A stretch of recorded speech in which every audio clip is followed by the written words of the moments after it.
The shoulders are one of the most important muscle groups. Of course, it's important for your health, but we're all concerned about our aesthetics here.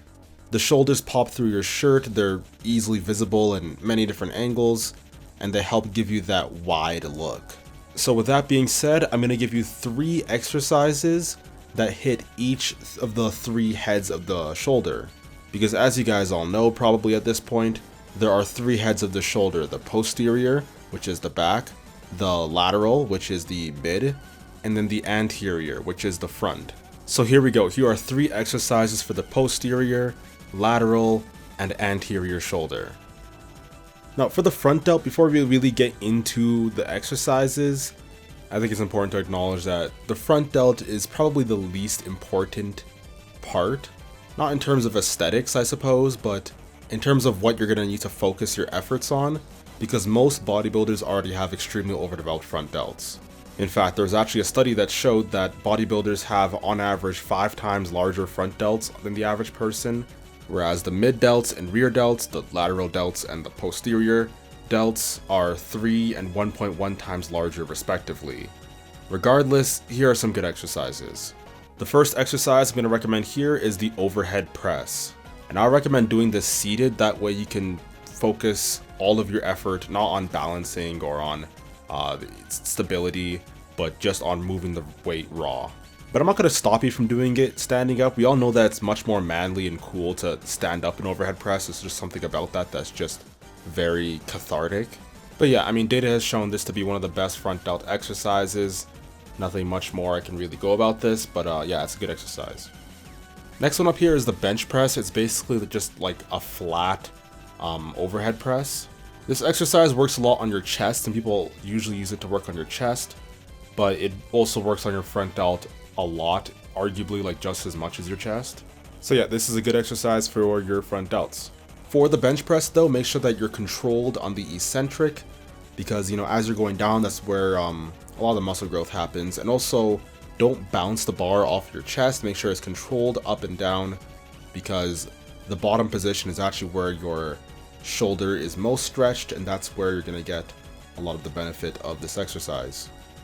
The last exercise here I'm going to be talking about is the front raise.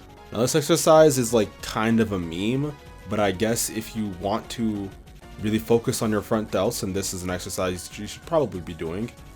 You can do it with a dumbbell, a barbell, or an easy bar. Just make sure your arms are pixel perfect straight as you lift it up. Make sure you're controlled on the eccentric, and use a supinated or underhand grip to better stretch out and target your front delts. You can go all the way up over your head if you would like, but I don't think it's necessary. Just the usual 90-degree pendulum is probably fine.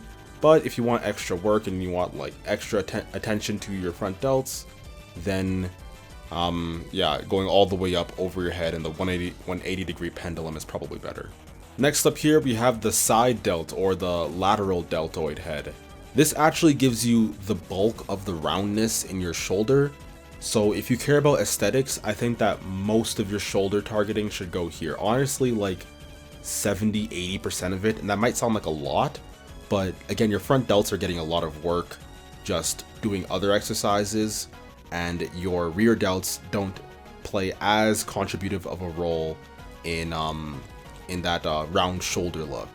Not to mention, similar to the front delt, but not to the same extent, if you train your back properly, if you train your rhomboids and your traps properly, you're gonna hit your rear delts anyways.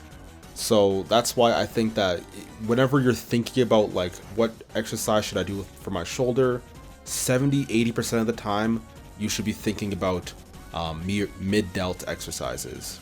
So the first exercise I'm going to give you here is the lateral raise.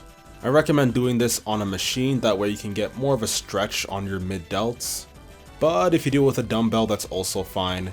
I think a mistake that people do when they make when they do lateral raises is that they don't go up high enough. They just kind of stop at 90 degrees, whereas I think that, you know, going up to like 70 degrees is probably a really good idea, especially when you're using the machine and you can keep constant tension on your shoulder, as opposed to dumbbells where the tension sort of fluctuates as you go higher, and it sort of peaks at the middle, and then when you get like towards the top of the range of motion, like the top of the 180 arc, your deltoids aren't worked as much.